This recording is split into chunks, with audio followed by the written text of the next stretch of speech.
This is Badass Billy Gunn, 11-time WWE Tag Team Champion, Intercontinental Champion, Hardcore Champion, and you're listening to IcoPod. You gotta hear this. And if you're not listening to this, I got two words for you. Suck it.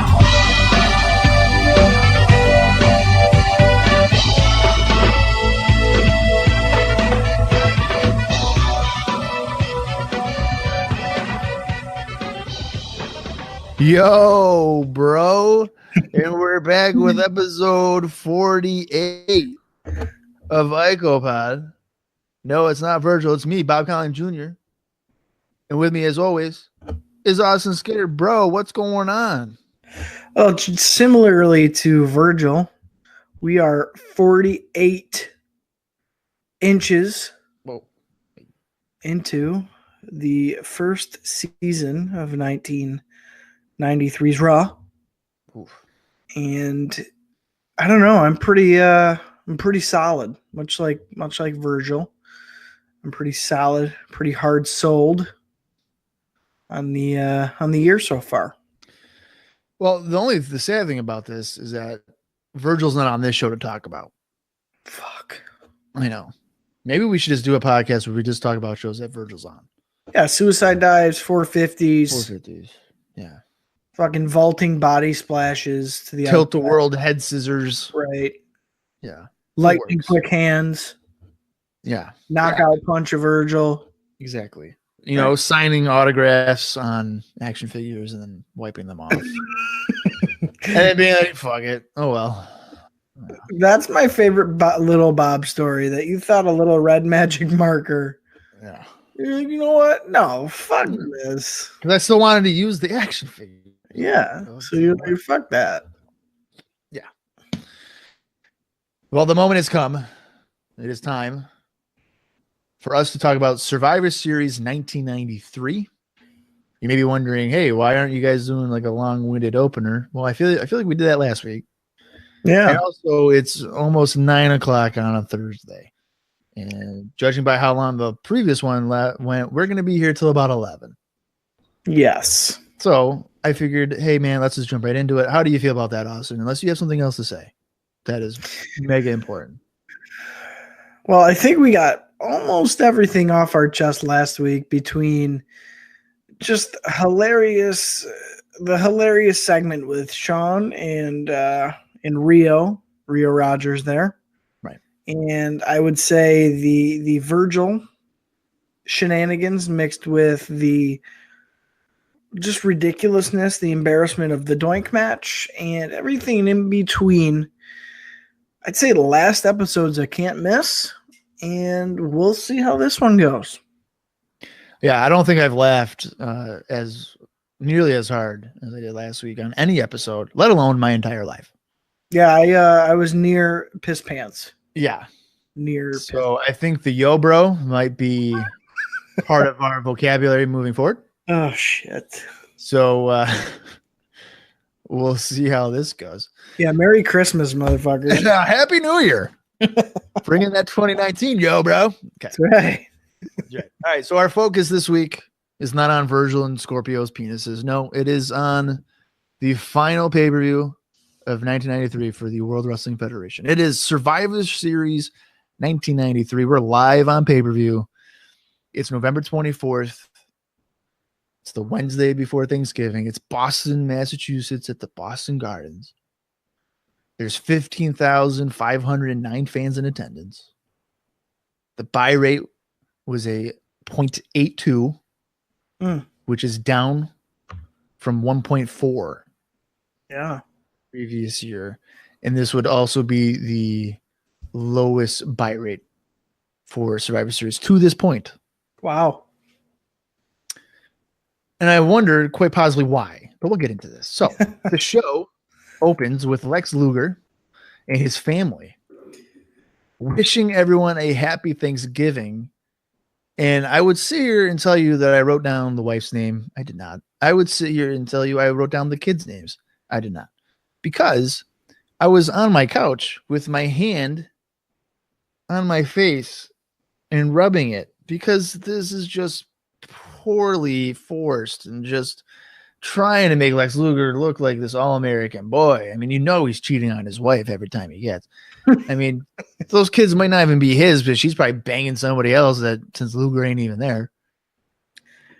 The only thing that I could think of is the way that Lex was going through this little segment here. He seemed very on edge. And he's like saying to the kids, okay, guys, everybody on 3, as if this is take number 32. I was just going to say that's exactly what it was. And like, if they fuck up one more time, Lex Luger is going to fucking snap. Yeah. Like, you can just tell he's like, oh, okay, guys, here we go again. Fucking say it right this time. Happy fucking Thanksgiving. Listen, Jimmy, it's not Elimination Series. I don't care what Undertaker said. Can we give me some damn professionals in here? Holy shit. I don't know. Yeah, it was very awkward. They're all even sitting awkwardly. Like the wife's sitting up on the arm of the couch. Yeah. Why couldn't they all just sit on the couch? There's a whole half a couch they're not even sitting on. And just the whole, like the fireplace. Lex has got a fucking turtleneck sweater on. It just is so corny. And like, would Hulk Hogan do this? He probably has. He would not do this. This is like it's like a politician. They're making Lex Luger into such a fucking nerd. Yeah. Like he comes out in padded shoulder pad suits that fucking don't fit him. He sits in front of the fireplace sipping his little Earl Grey with a fucking gray turtleneck on with his half Chinese family that's not even his. Like, what in the Lex Luger's a fucking dork. I want all the outtakes on the Hidden Gems. Oh my God. Could you imagine? I want a Lex Luger DVD that shows all this shit behind the scenes. They should totally do it. I want to see all the outtakes from his interviews with McMahon with the drugs. Mm-hmm. All of it. Yeah. Because you know they have the outtakes. Oh my God. If they don't they have. yeah. If I were to ever get a job in the WWF, that's the first thing I'm posting on social media. Yeah. Is all of Lex Luger's outtakes. I'm sorry. Can we do that again? Bloopers. Can we go through that again? Sorry. Are you sure it's not UFA? I'm pretty sure I feel like it's UFA. Yeah, they're sitting there. Who the fuck is this kid, Vince? Come on. Yeah. Fuck. Just a poor attempt to get him to feel like a family guy. And it's so fake. Like, come on. Yeah. We then get a national anthem. I didn't really think it was all that good of a rendition. Dude, it was fucking horrible again. Why can't they find anybody who can sing the goddamn national anthem? It was so awkward again. It was like mistimed. The guy was basically talking the lyrics. Right. They just can't get this shit right. Like, is it that fucking hard to find a decent singer to sing the fucking national anthem? Like, who is this guy? Yeah. Luger's like, I don't know. Like, what the fuck? Get this guy out of here.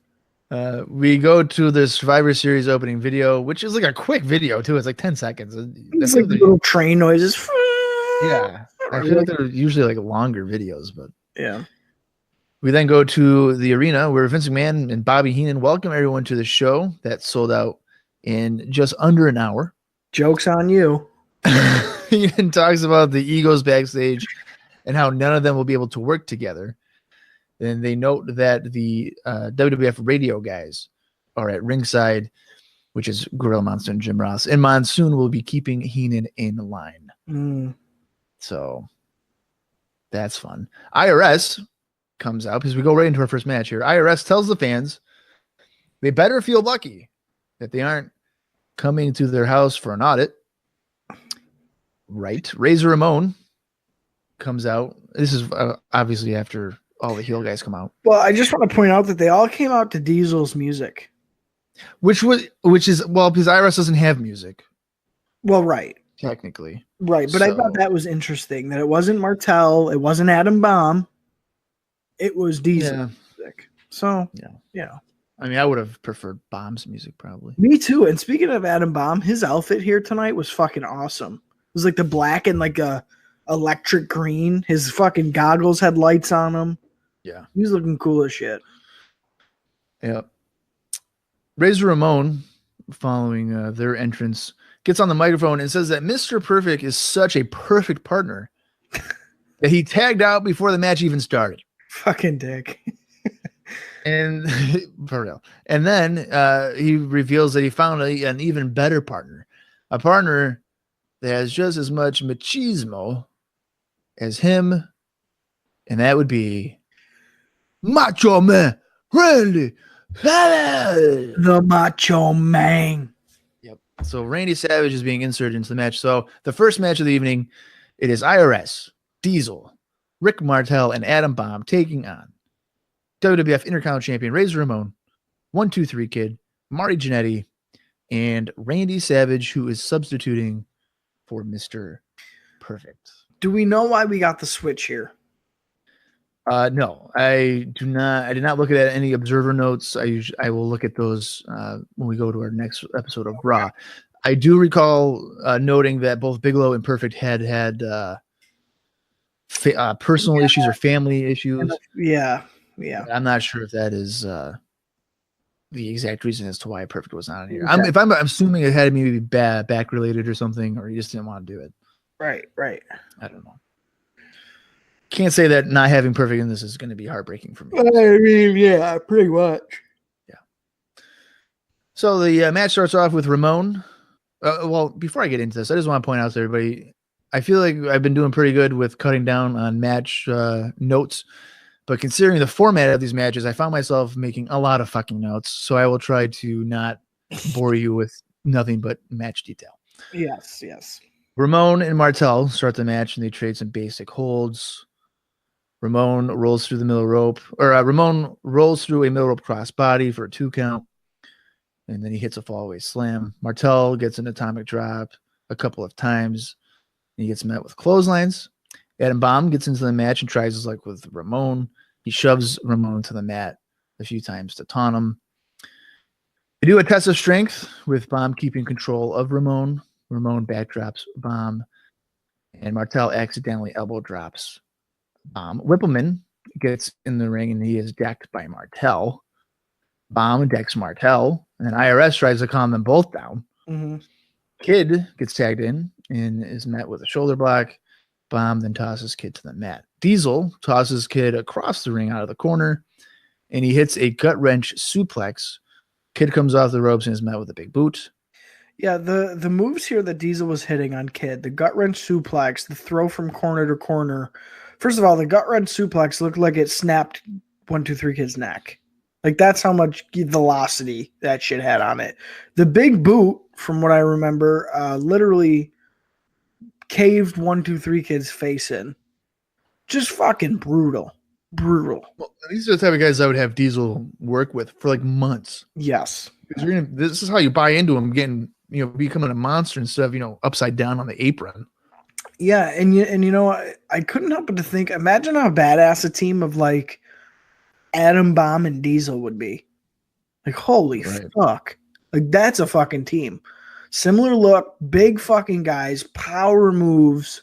That'd be sick. And I just couldn't help but to think that while I was watching fucking Diesel kill 1-2-3 Kid here. Yeah. No, they would definitely be badasses. Yeah.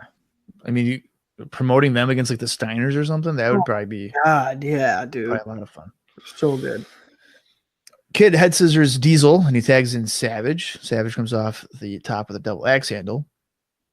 He takes all the heels out with strikes, slams, atomic drops. The atomic drop sending IRS into Martel.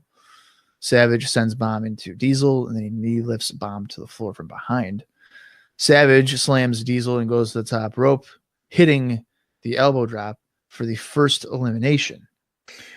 I was shocked.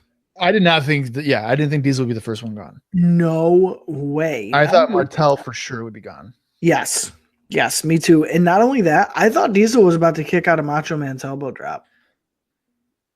Like, I thought for sure he can kick out too. Yeah. When he hit the move, it's been a long time since I've seen this show. And I thought this would be a great way to give him some steam if he kicks out of the elbow drop. Exactly. And instead he just fizzled out within 5 minutes. So they might not be heavily invested in Mr. Diesel right now. Imagine if Diesel kicked out, got up, fucking hit his punch on Savage and pinned him 1, 2, 3. He instantly becomes like the heat magnet of the match. Dude, yeah. Like, what the fuck? Holy shit. Like, I'm not going to sit here and say that it would have like made him a star or like made him whatever, but fans would be like, oh shit, this guy kicked out of the elbow drop and just did that. Yeah, it would help. Without question. IRS gets tagged in and he works over Savage's back. Savage nearly wins with the crossbody off the ropes, followed by clotheslines. Ramon tags in and he gets kneed by Martel on the apron. Martel works over Ramon's lower back. Bomb enters the match and keeps control over Ramon. Basically, the heels are just working over Ramon. Ramon tags in Savage, and then Savage knee lifts IRS face first into the corner and drops him over the top rope. Crush, at this point, makes his way down to ringside. Of course, he's not involved in the match, as Savage slams IRS. Savage is on the top rope, and then he sees Crush. Savage leaves the ring, and his teammates are trying to keep Savage in the match. Savage stands on the middle rope, kind of taunting Crush, saying, "Come on, brother, bring it down. Let's do this." Which leads to IRS getting a roll-up on Savage from behind, and he gets a 3 count, which like blew my mind. I thought for sure Savage would kick out. I know. So satisfied with his work, Crush walks away. And obviously Savage has been eliminated. Savage leaves the ring and he chases after Crush. And we don't really see anything regarding that. I'm assuming he catches up to him, but probably not. To me, it's almost like a waste having Randy Savage in this match. Like, oh, that was a waste, you know? Here's the thing. Okay, he hits the elbow drop on Diesel. He's ahead of steam. Right. And then you have the guy he's feuding with come out with a huge like moment here of interaction. Yeah. And IRS just rolls him up. Yeah. This is not right. Yeah, it was pretty lame. I know we usually hate like DQs and countouts, but just let Savage get counted out. Let him go after him. His teammates can't control him. Just let him do it. It's fine. Yeah. Who cares? Mm-hmm. I agree. Jannetty finally enters the match for the first time, which means this is an easy payday for him. And he keeps a headlock on IRS for several moments. Jannetty hip tosses and drop kicks IRS for 2 count. Martel enters the match and he pummels Marty in the corner. Bomb plants Jannetty with a back suplex. Martel misses a spear and he hits the ring post shoulder first. Ramon and IRS are in the match as Ramon chokeslams IRS and then he plants IRS with the razor's edge for a 3 count. Thus, IRS has been eliminated. I was surprised to see that too. Not only the fucking razor's edge and hits it, but the captain of the team is the, first one gone for them. Or the second one gone for them. Yeah, he's the second one gone. And it's a weird booking choice here because I feel like IRS probably should have pinned Ramon. Yeah. Because if you're trying to lead into that like a feud or a title match, you can at least say, well, I pinned you at Survivor Series. Right, because without that, he's basically got no basis to stand on. Like what? Yeah, because you jobbed him out with the finisher on pay-per-view. Clean. Yeah. So in a multi-man match, like nobody came in to save him. Yeah. It was just nothing. Weird decision making there. Martel goes after Ramon, and all the guys are going at it in the ring. Ramon goes for the edge on Martel, but IRS hits Ramon with the briefcase. Martel kicks Ramon to the floor, and then eventually Ramon gets counted out, and he's also eliminated. So I guess that's maybe their attempt of giving IRS some heat, justification for the feud again. Did you like the briefcase thing? I did, but I would have preferred if he just pinned Ramon. Yeah. Yeah, and I agree with you. I definitely agree with you. I don't think the way IRS got eliminated made too much sense. But the fact that they turned it around with the briefcase thing, and like all the history that the briefcase has now in 1993. With Beefcake and stuff. With Beefcake and all that stuff going way back. They could have turned this into something huge. Huge. Right. And instead, it's immediately obvious that that's probably not going to be the case. Well, it's funny you mentioned that because you're right. They could have been on commentary like, "Oh my God, almost ended Beefcake's career." Yes. Yeah. You could have done like a stretcher job or something with a Ramon. Could you covering his imagine? face or something? And that catapults IRS pretty good following a huge loss. You know? Yeah, I wouldn't have just said, he shouldn't have lost because then he shouldn't have got pinned. So if he gets pinned and then he like rearranges Ramon's face, exactly. you got the heat again where it's like, okay, well, he just freaking brutalized this guy. And imagine like the vignettes and the promos that you could have like Razor cutting from the hospital, like he's fucking all bad. You know what I mean? Like there was so much that they could have done with that, and instead, it's just going to be a throwaway spot. Yeah, and you could do like something corny where it's like, hey Chico, I'm oozing machismo from my head. Blood or whatever. And it's like, oh, that's not going to stop me, you know what I mean? Whatever. Yeah. Right. I got enough machismo inside me that I ain't ever lying down for you, text me. And he still got the gold. Exactly. So, there's just so much they could have done. This is getting frustrating with how short-sighted and uncreative these guys are. I know. It's pretty bad. Oh, I gotta calm down a little bit here. Okay, so the fans are chanting for Kid as Kid gets some offense in on Martel. Kid trips Bomb and then drop kicks Bomb to the floor. Kid goes for a suicide dive, but Bomb catches him and slams him on the floor. Fucking brutal. Tosses him. And Bobby says in commentary, he goes, oh, where Larry Bird used to dribble a basketball, Bomb just dribbled 1, 2, 3 Kid off the floor. Yeah. And it literally, because he bounced when he landed. So, yeah. Bomb hits a slingshot clothesline from the apron, but Kid comes back with a heel kick. Martel almost pins Kid after a gut wrench suplex. Jannetty gets the hot tag and strikes Martel several times. Kid gets a roll up on Martel. Just seconds later, Jannetty gets a roll up on Bomb for the win. So Kid pins Martel, and then just seconds later, Jannetty does the same thing to Bomb. Thus, 1, 2, 3 Kid and Marginetti are the sole survivors. I thought it was a solid match. Quite a bit going on in terms of angle developments and whatnot. The crowd was hot for it. Although I think once Ramon got eliminated, they were kind of like, all right, this not as excited. Right.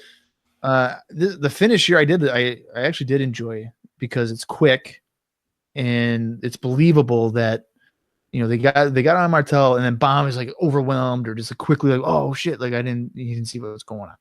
So for me, that works with Jannetty and Kid, and the idea of Jannetty and Kid is maybe a tag team or something. I mean, they'd probably be by default, like maybe next to the Steiner brothers, like the most exciting tag team that they have in terms of spots and what they could possibly do. So I thought the show with this kind of started on a positive note, I'd say. You know what? I couldn't agree more. I thought the match delivered, even with the substitutes, with the Savage getting pulled out thing, with the IRS thing. I would say for an opener, this was pretty fucking good. I enjoyed the match. I thought that the finish was awesome, in my opinion, the way they did it, the way it was filmed. The crowd fucking exploded for the finish. Huge reaction from the crowd.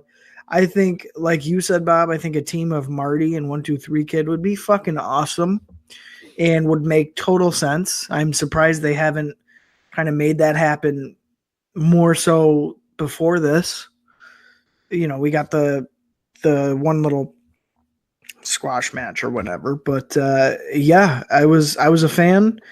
I was surprised to see how well the heel team kind of worked, because it's a lot of clashes of style there. And I was also glad that it was Adam Bomb who was the last to be eliminated. Yeah, to that, and I would say for the most part, I was pleasantly surprised. I was like, okay, I was looking forward to this match. It delivered. I'm all in on the show. Let's see what happens. Yeah, so like if I had stolen the remote and accidentally bought this for $30, I'd be like, wow, great investment. Unfortunately, the show must continue. Right. Backstage, Todd Pettengill is with Shawn Michaels, who thinks he should be the Wrestler of the Year. Michaels has the Intercontinental Championship around his waist, and he claims that he is the undisputed Intercontinental Champion, considering he's never lost the belt. We see footage of Ray Combs with the Hart family. Brett says that Michaels and the Knights made a big mistake messing with his family. Owen says that they are a proud family and they will take out Michaels. Keith says there will be a massive heart attack tonight. Michaels says if his parents look like Stu and Helen, he'd bury them years ago. Michaels still has gold and has 3 Knights that he handpicked. He dismisses Brett's brothers and assures us the Hart family is going down tonight, and he threatens to hit Stu if he tries to get involved.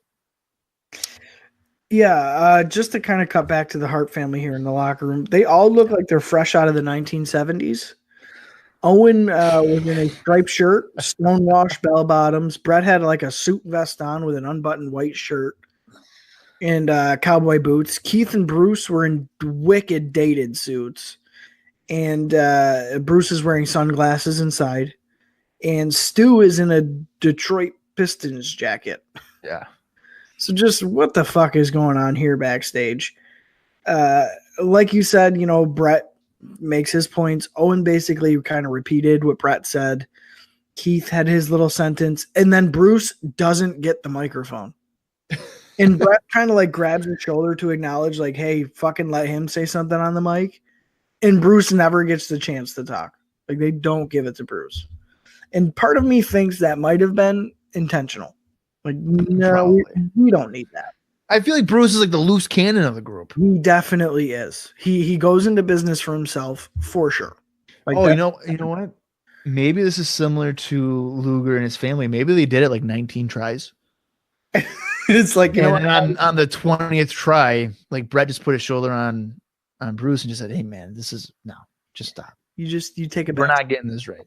Yeah. You can't drop the F-bomb. I know we're on pay-per-view, but there's kids." Yeah, that definitely could be the case because they made it pretty much a point to not even really acknowledge Bruce Hart. So there you go. That was the Hart family. When they do cut back to Shawn, he drops that fucking put him 6 feet under line a long time ago. Ouch. He says he wasn't afraid of Brett's little brother, a fireman, or a substitute teacher. Yeah. They're all going down tonight. And as Bob said here, Shawn goes on to say, you know, if that old man sticks his nose in Shawn Michaels' business tonight, he's going to make him uglier than he already is. So there's some venom being spit by Shawn Michaels. Well, it's definitely a step up from promos we've seen from him before. Same with Brett, really. I think Brett is really putting more passion into his character than even beginning in 1993. So it's a really refreshing pace that we're on because it's a quick pace. I was just about to say that this one and what he did on the showdown with Rio Rogers, 10 times better. Just 10 times. Way better. Yeah, it's not so corny that I'm going to scalp you. Not as awkward. You know, it feels more natural. Yeah. So it's interesting to see kind of the turnaround with Shawn Michaels this year, and it definitely has been. So ever since he kind of got back, there might be a little bit of a chip on Shawn Michaels' shoulder, maybe bigger than before. So, well, that can only lead to good things then. Oh yeah, for sure. We go back to the arena where Ray Combs welcomes Helen Hart and her daughters and few sons or brothers, whichever. Yeah, so are not wrestling. Yep, it's going to be Martha Hart, Georgia Hart, Ross, and Wayne Hart, the other brothers there. And it's obviously Helen who gets the biggest reaction. And Bobby on commentary asks, "Hey, is that her real hair?" This motherfucker. Here we go again. I think that was in reference to the masked Helen Hart we saw last week. Right. Which I thought was pretty funny, but I just strap in and be ready tonight for all of our listeners. When that match comes around, it's a gold mine of one-liners. Let's just leave it at that. And I'm hoping you documented them. Oh, I sure did. Okay, good. Because I am not one to document really anything on commentary. That's what you're for. Yeah. So Combs talks about Shawn Michaels, and he reveals some of Michaels' answers on Family Feud. He says that Michaels had to guess states with new in it. So, New York, New Hampshire, whichever. Well, Michaels said Nebraska. You're not laughing. Dude, this shit was so fucking corny. So drawn out. The crowd's chanting boring.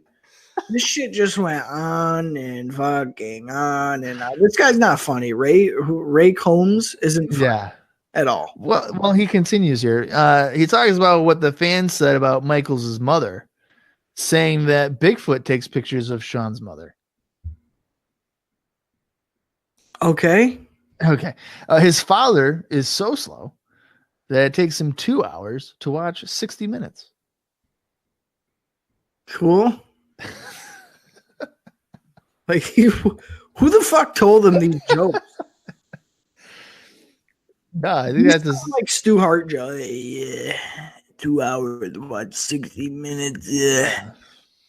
I mean, what the fuck? 1943 called. They want their goddamn jokes back. I don't think you appreciate good humor. Right. Yeah, because that doink match last week with not even a couple days ago, from last week's episode, that doink and Bash and Booger match, that flew right over my head. And that was comedy gold.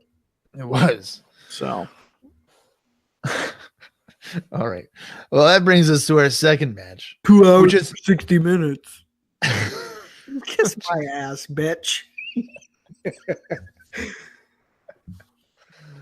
Okay. Our second match of this pay-per-view is no laughing matter. It is a family affair. It is intense. Oh, it's a fucking joke, all right. It's Bret Hart, Owen Hart, Keith Hart, and Bruce Hart And teaming up. Guess who comes out first? Guess which team comes out first? Well, isn't it Sean's team? Oh, it fucking is Sean's team. Goddamn right. Sean comes out, followed by fucking 3 fat middle-aged men who bought different colored night Halloween costumes. What the fuck is this bullshit? Well, but yeah. So the Hart family is teaming up to take on Shawn Michaels, the Blue Knight, the Red Knight, and the Black Knight. So any hopes of, some USWA talents coming in? Purple Knight too, right? No, it's just 3 nights. it's just the 3 nights. Yeah. Oh, So yeah. Oh, turn on your phone. what the hell? Somebody's FaceTiming me. It's the Bro. It's the Knights. Fucking Virgil, he caught wind of. Yo, bro, where's my money for mentioning me? Yeah. So we had a hope, maybe Jarrett and Brian Christopher and whoever else could maybe be part of this team. Unfortunately, it's not. Do you want to take a guess as to who the 3 Knights could be? I want to say one of them was Reno Riggins. Okay. Honestly, dude, I don't know the other 2. I want to say that Reno Riggins was maybe the Red Knight. The Black Knight, I don't know. And then the Blue Knight's some fat guy. Like, I don't know who that is. Well, I looked it up, and apparently, as best as I can tell, the Knights were the 3 following people: Jeff Gaylord, who was working in the USWA; Barry Horowitz. Oh, fuck, I should have guessed him. And the final one, and even watching it, and you really pay close attention, you can see it's definitely him. Greg the Hammer Valentine. No fucking way. Yeah. The Blue Knight? I'm not sure if he's blue. He might have been the blue one, but you can, without question, tell that it's Greg Valentine. Because like his blonde hair is like sticking out of the. It's got to be the short little fat one, and that's the Blue Knight. Yeah, that would be him then. Motherfucker. I should have guessed Barry Horowitz. That should have been an easy one. I thought it was Reno Riggins, though, but because he was in kind of good shape. The Red Knight, which I assume is who. That's probably Jeff Gaylord. Really? So No, Barry Horowitz isn't that big. He's not the Black Knight. Oh yeah, you know, right. So Gaylord would be the Black Knight, Right. and Yeah. Horowitz is probably Horowitz is the Red Knight. See, I thought Yeah. it was going to be Reno Riggins. Either way, what the fuck? Well, the thing. So when I was looking it up, there were some people who were saying, "Oh, the Black Knight is Glenn Jacobs." Oh, that would have been cool. But here's the thing: there's just no way that it's him. No. Yeah. I mean, you would have, even with like the mask the way it is, like, you looking at his face, you would have known it was him. It's Jeff. And the way he moves is very distinct too. The way he falls, the way he sells. Yeah. So that is the trio that they went with. What a fucking bunch of horse shit. Come on. Yeah. No, fuck that. Well, it already happened, Awesome. You can't change it. Fuck them costumes too. Them Party City fucking bullshit. I'm surprised there weren't little strings in the back keeping the fucking tops on. There might have been. Maybe there was. Those outfits are fucking horrible. Who greenlit that? Well, McMahon, I guess. Fucking idiots. This is a bunch of idiots. Yeah. Stupid. This goes like almost like 31 minutes. It's too long. It's way too long. I just want to point that out. The quote unquote no name Hearts get way too much offense. They get way too much match time. Brett's barely in the match. Owen is, I feel like, kinda in the match. It's mostly Keith and Bruce against the Knights. That's all right. It's good. No, what the fuck? Those are the ones that we paid to see. It was I like Keith. The fireman and the substitute teacher. Yeah, Keith's like a nice guy. But like, I don't need to see him in a match. For 31 minutes. For the majority of the match. The longest pay-per-view match of the year. Fucking A, man. Aside from the Royal Rumble match. What a mess. What a mess. Well, let's get into it. Now, when you come across those one-liners, feel free to, I'll pepper them right in. Don't worry. Chime in there. So at the beginning here, Michaels taunts the family at ringside. And he says he wants a piece of Bruce. So Owen tags in his brother. Bruce sends Sean into the Red Knight. And then he takes the Knights out in the corner, and Michaels takes out a Knight with a knee lift. Keith almost pins Michaels with an inside cradle. Owen and the Red Knight are the legal men, with the Red Knight getting control with several strikes. Owen hip tosses and arm drags Red a few times, followed by a drop kick. Black.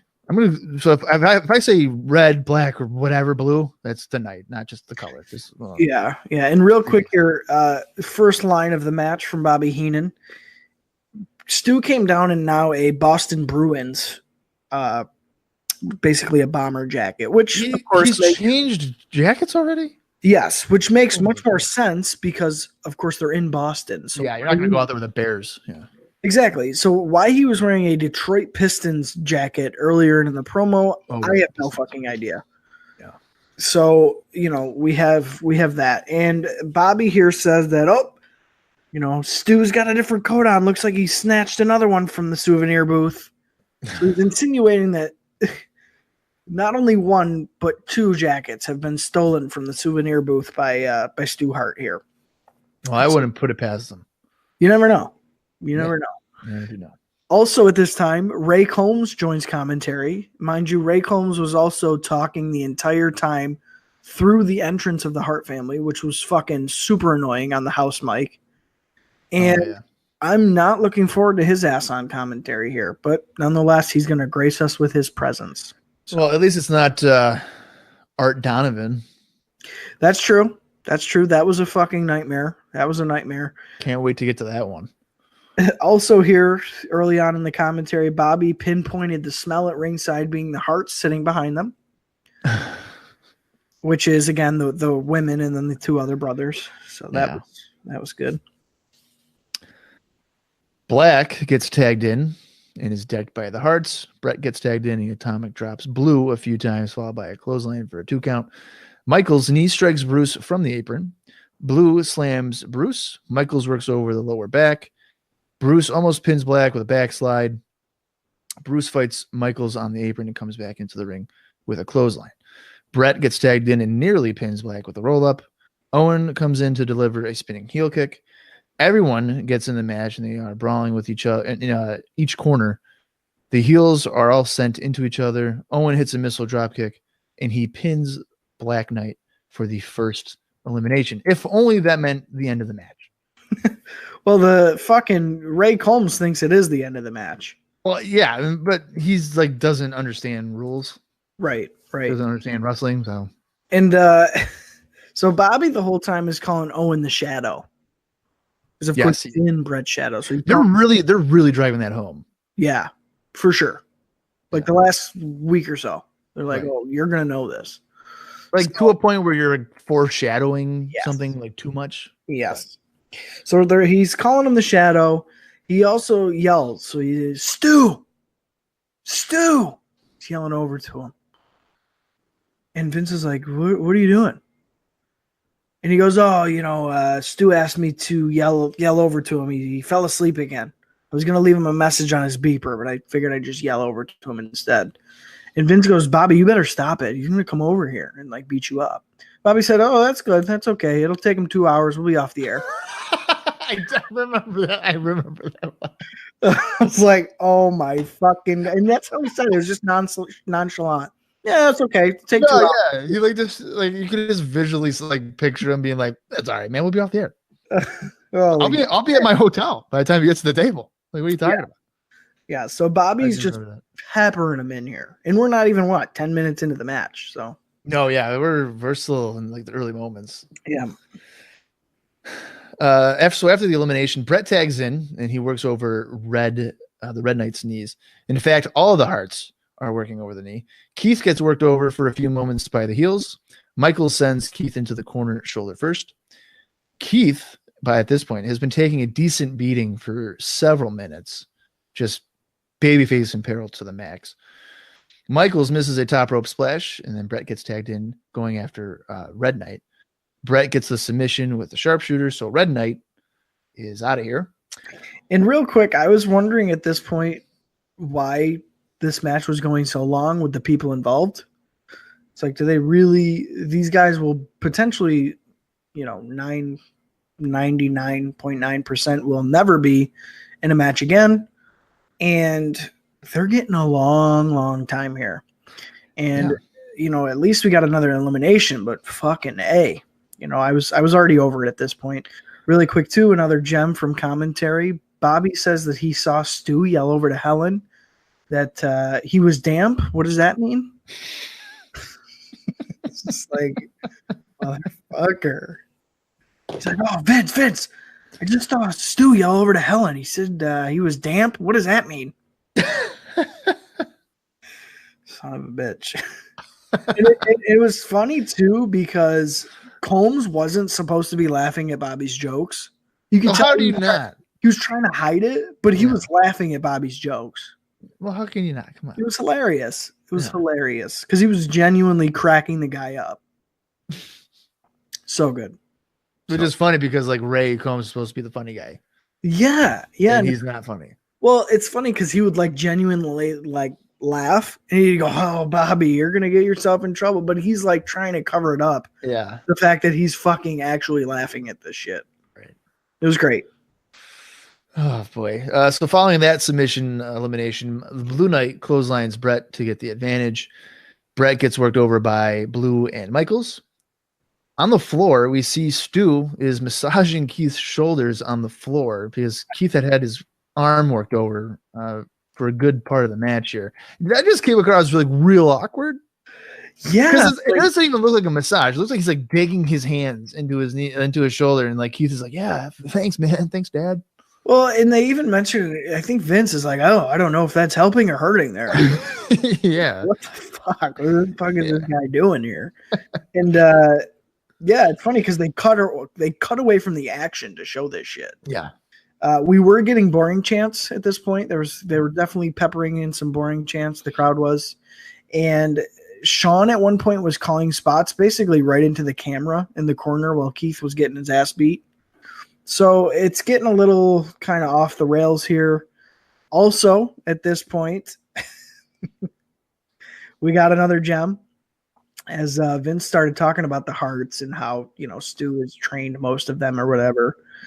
And Vince is like, oh, it's a picture perfect family. They're all so close or whatever. And Bobby goes, yeah, the Hart family look like Crime Stoppers. It's like, motherfucker. So the hits just keep on coming as the match rolls on here. Yeah, so Brett comes off the middle rope with a clothesline to drop Blue. Owen gets a tag and cleans house with a dropkick on Blue as well. Owen hits a middle rope elbow drop for a 2 count. Owen and Sean brawl, and Bruce gets involved as well. Stu decks Michaels on the floor for like the biggest pop of the match. Yeah. Owen hits a slingshot crossbody to the floor.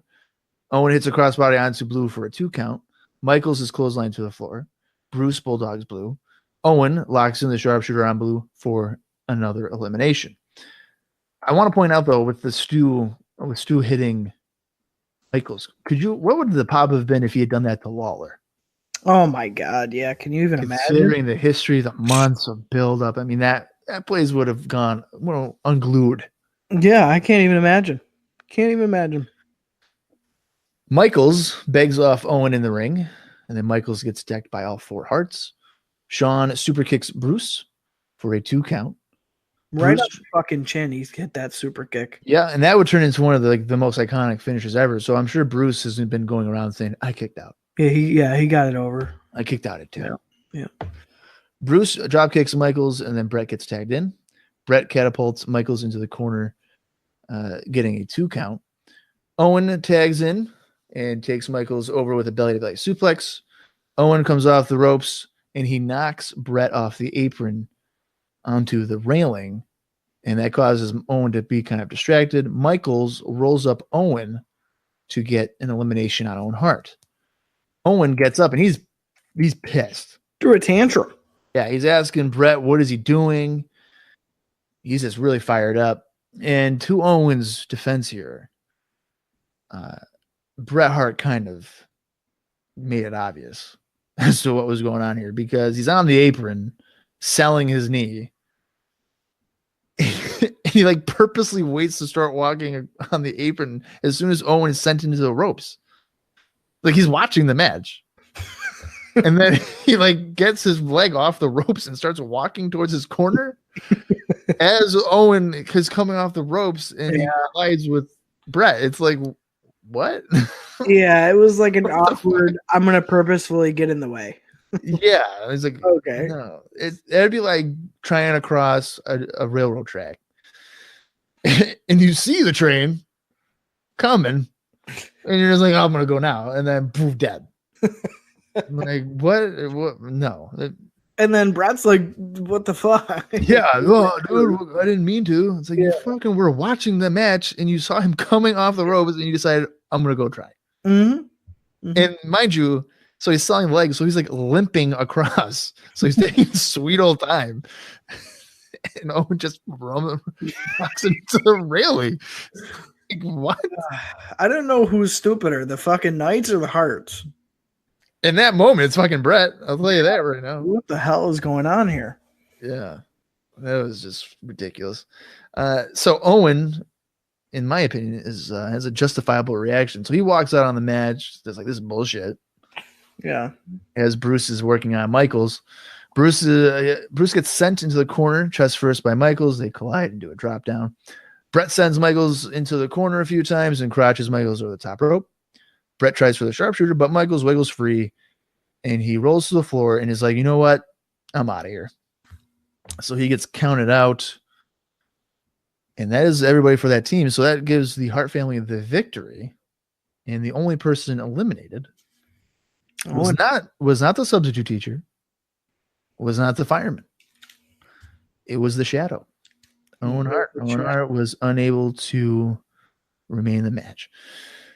After the match, they're celebrating, and Owen comes out, and he's jogging. He does not look happy. He yanks Brett off the middle rope, and he shoves his brother, and he's confronting the Hitman. He's freaking out on him for being eliminated. He's like, what are you doing? Come on. What the hell, man? Yeah, right. You always do this, blah, blah, blah. And the fans are booing Owen Hart. I mean, it's pretty good heat too. They're just like, no, man, fuck you.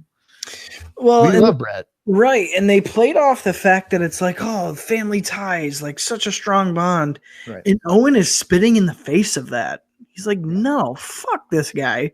Whether he's my brother or not, fuck him. And it's also interesting to point out that when the winners are announced, Owen Hart's name is not announced. Right, because it's survivors, yeah. Right. So it's almost like insult to injury, you know. Yep. So when he comes out, you can tell he's hot.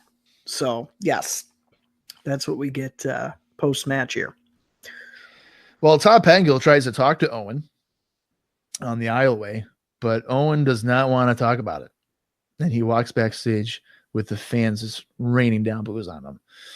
So, for me, okay, this match goes about 30 minutes and 56 seconds. So, almost 31 minutes. It felt like it went on forever. Felt like an hour. Oh my God. It was a long time. Yeah.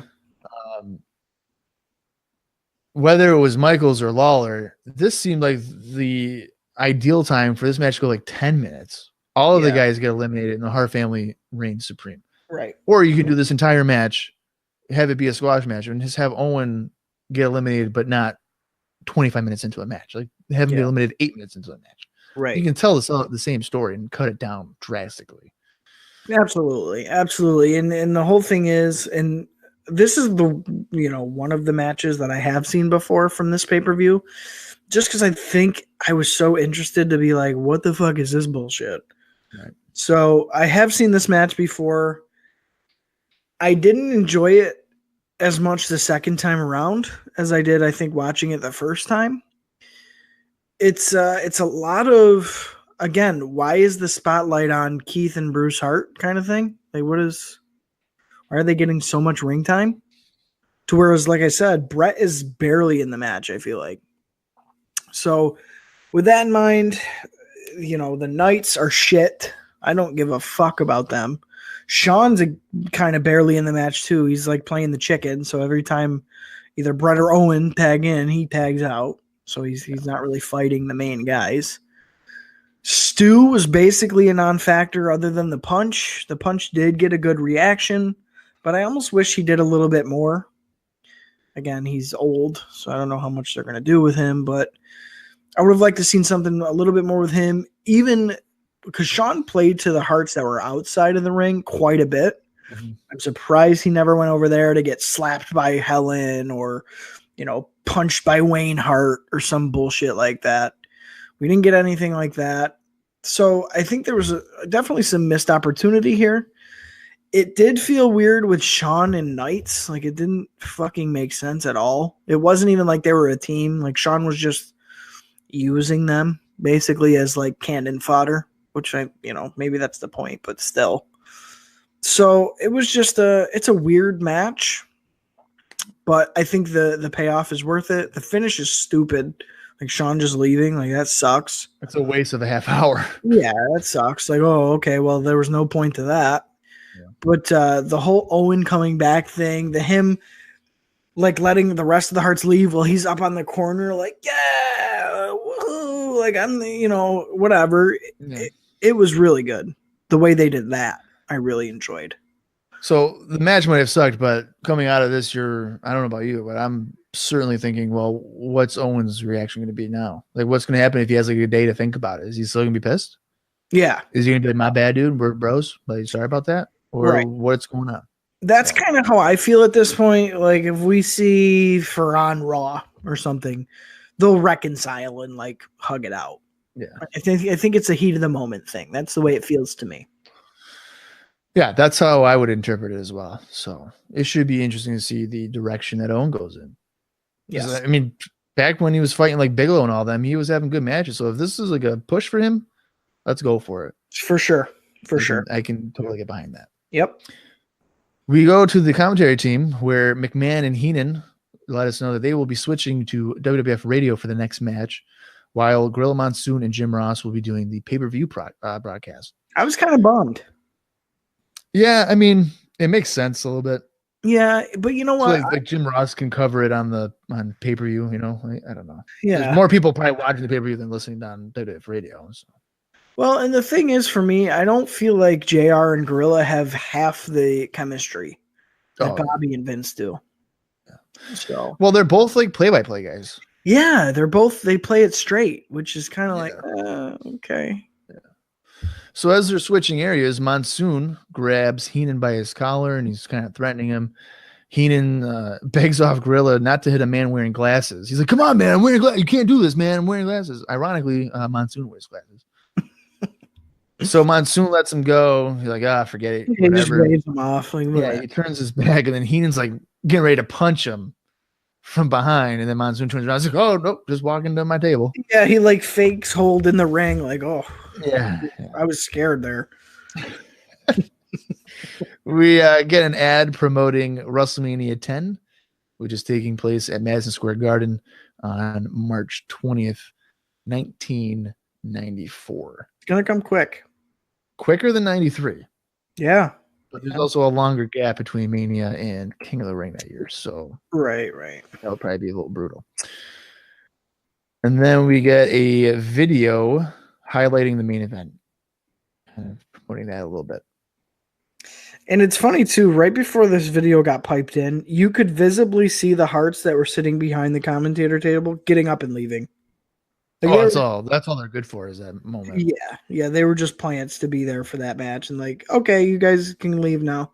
Well, do you think like the Steiner brothers' mom and sister like stayed for the whole show for SummerSlam? No. Probably not. But I thought it was funny that there they are on camera, just standing up and leaving. It's like, see you later. Fuck our front row seats. Right. WWF just missed out on a couple $100 on this one. Yeah, we don't care about this bullshit. We're out of here. Yeah. So that leads us to our third match of the evening. Is Smoky Mountain Wrestling Tag Team Champions Rock and Roll Express defending against the Heavenly Bodies. Bodies send the champs to the floor to start the match. Gibson gets slingshotted back into the ring from the apron. Morton counters the slingshot and slingshots the Bodies to the floor. Morton hits a suicide dive onto the Bodies. Virgil did it better.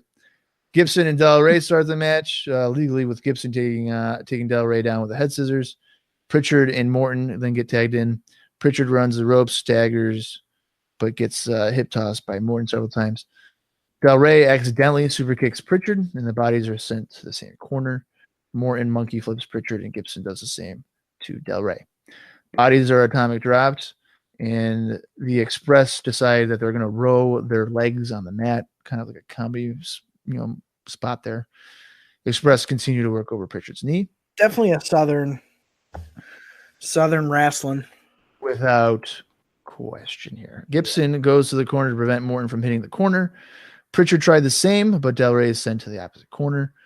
Bodies regroup on the floor. Pritchard plants Morton with a sit-down powerbomb. Del Rey nearly pins Morton with a standing assisted moonsault. Del Rey moonsaults Morton on the floor. Morton fights back in the ring with strikes on Pritchard. Pritchard then slams Morton out of the corner for a 2 count. And I noticed at this point that the upper deck looks like a lot of people have gone to the concessions or something, because there's a bunch of empty seats, and I mean, they're promoting this as a sellout. And I have to assume people are like, fuck this, I'm going to go get something to eat. Well, it's funny you mentioned that. I was going to mention it kind of as I went through here, but there's a lot of visible walking around, buying food, people out of their seats. The reactions were quiet. There's really not any reaction for this match. Which, I mean, can't be that surprising. And we'll get to it at the end here. Bodies hit a running bulldog side slam combo on Morton. Pritchard takes Morton down with a vertical suplex and then tags in Del Rey. Del Rey comes off the top to hit a leg drop for a 2 count. Morton takes Del Rey over with a Hurricanrana for a 2 count, and then Morton almost pins Pritchard with an inside cradle. Del Rey goes to the top and hits Morton with a moonsault for another 2 count as Gibson breaks the cover. Morton delivers a double DDT on the Bodies. Gibson gets the tag and backdrops Del Rey. Gibson kicks Pritchard on the side of the head, and then Pritchard tosses Morton over the top of the floor, which causes Gibson to think they have won, because in Smoky Mountain, if you get tossed over the top rope, it's a disqualification. But right. But that does not apply here. It's WWF rules, so they didn't win the title, or they didn't retain the titles. Orton hits a top rope crossbody, but the referee isn't paying attention. Express hit a double dropkick on Pritchard. Del Rey gets a tennis racket from Cornette, and he hits Gibson with the racket coming off the top rope to win the match. So as you noted, that the crowd reaction just was not there. Yeah. Now, if you were to maybe mute this match, you might find it more enjoyable. If this match takes place in Smoky Mountain, I guarantee you the fans are going to be like, oh, shit, yeah, this is great. Jumping out their seats, probably. Exactly. The crowd in Boston is not going to be all that interested in it. And I'm just going to kind of jump ahead a little bit here. You compare the reaction to this to, let's say, the next match. This match, in-ring wise, is far superior to the next match, and they could not have cared less about this match compared to the next one. So just to give you an idea of, is it like, because I've seen people post on forums like, oh, it doesn't connect, it's a bad match or whatever. It's a good match. They just worked the wrong style of match in front of this crowd. Well, and think of it too. I actually have it noted in here. We've seen the Bodies, twice? And we've seen Rock and Roll once. They have no backstory here, especially beyond a pay-per-view. So right there, you're already digging yourself in, right? Like you said, it's a different style, a style that this Boston crowd is not used to at all. With that said, I agree with you. I think it was a decent match. It's definitely, I would say, a forgettable match, but there's a lot of good tag team wrestling here. And it's for WWF at this time, that's few and far between. I mean, we have some instances where, we got the Steiners, we got the Head Shrinkers, but it's not always. It really isn't. And compared to this stuff, it's, there's definitely some diamond in the rough moments here in this match. Del Rey hitting the springboard moonsault on the apron to the outside was fucking awesome. Don't get me wrong, I'm still a Dr. Tom fan because he just basically runs his mouth and then gets beat up every time. Mm-hmm. He's like the fall guy for the team, so I do enjoy him. I like Pritchard too. He's like over the years of what I've watched, he grows on me more and more. Yeah, he's definitely underrated for sure. I was rooting for the Bodies here, with that said, because I do like them over the Rock and Roll Express. And even here in '93, the Rock and Rolls are looking kind of old to me. So I don't know. I didn't really take them as seriously as maybe I should have as the champions. I don't know. Going through the match here, we did get, like I said, some decent spots. We also learned, thanks to JR, that Gibson's mother is a deaf mute. Okay, like thanks for that. I think that's true though. That's real. Still, because I think they do like sign language or whatever. Well, I noticed as soon as Jim Ross pointed that out and was like, yeah, that's why you'll see them signing to each other. They did. They were sign language to each other, which I think is a cool little layer to a tag team. Like, oh, that's cool. They've been together so long, they can do sign language to each other or whatever in the ring, that's cool. I like that. Yeah. Going through here, kind of going into the finish, I personally had no idea who the legal man was. Neither did the announcers, according to them. It was a lot going on at once, kind of confusing, almost overdone. Like Cornette gets up and he gets punched down. He throws up the racket and people are flying over the top rope. It was like they were trying to cram in a 10-minute spot in 2 minutes. There's just a lot of stuff going on. Like you said, it would have been a DQ in Smoky Mountain Wrestling going over the top rope. They get confused by that. Bodies get the win. They're the new champs. I think that makes sense, especially if they're going to be featured on WWF television more moving forward. I think you definitely want the Bodies in there compared to the Rock and Roll Express. There's just a lot more that they can do with them, I think. But again, the main underlying fact here is that there was just no reaction.